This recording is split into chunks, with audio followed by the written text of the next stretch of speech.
שנקדיש כמה דקות לאזורים בפנים שמשום מה רבים ורבות מאיתנו נוטים להזניח מפאת קוצר זמן. הגבות. אלא שלגבות תפקיד חשוב מאוד בקביעת מראה הפנים שלנו, ואפשר לטפח אותן גם בצ'יק צ'אק.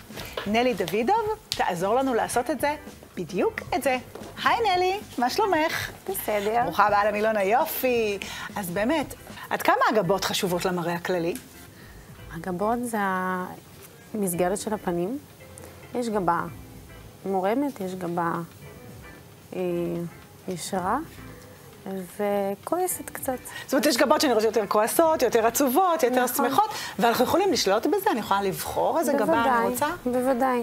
אנחנו מתאימים לפי המסגרת של הפנים,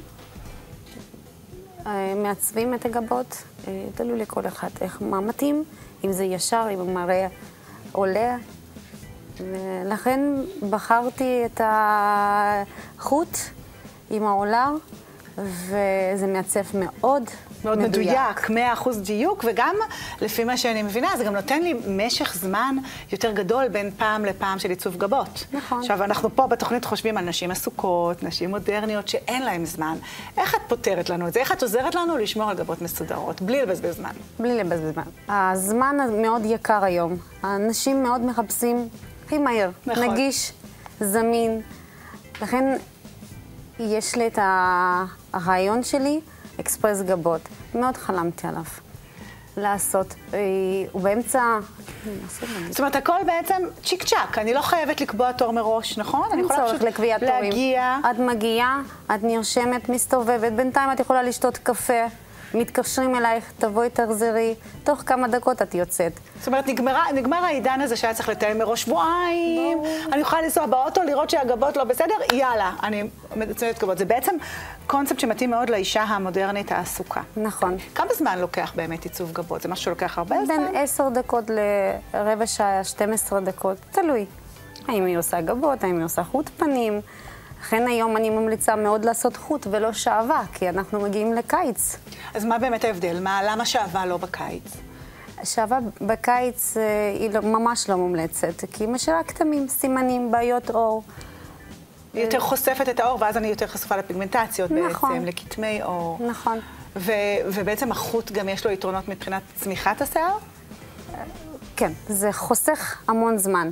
האישה היום חוסכת זמן, היא מחפשת מהיר, נגיש וטוב, ושזה לא יהיה צמיחה מהירה. תוצאה אופטימלית, זה גם משך זמן יותר גדול בין טיפול לטיפול. נכון. הבאת לנו תמונות, אני יודעת, ככה אישה לא צריכה היום לשחק עם הפינצטה. כן. באמצע האוטו, בזמן הרמזור, שזה מאוד... אני מסכימה איתך, זה סתם מטריד, אנחנו רוצות להיות שקטות. אנחנו רואים פה תוצאות של לפני אחרי, שזה ממש ממש מרים את המבנה של העין, מרים את האפיים. אם יש צלקות, בעיות צלקות, אנחנו יכולים לרפות את זה ולעשות את זה עיצוב ממש מדהים, להרים את הגבה. אני רואה פה למשל, הסוף של הגבה בעצם עשה את הבחורה יותר עצובה, וברגע שעברה סידור גבות מקצועי, נראית יותר שמחה. זה עם תר, עם העולר והחוט.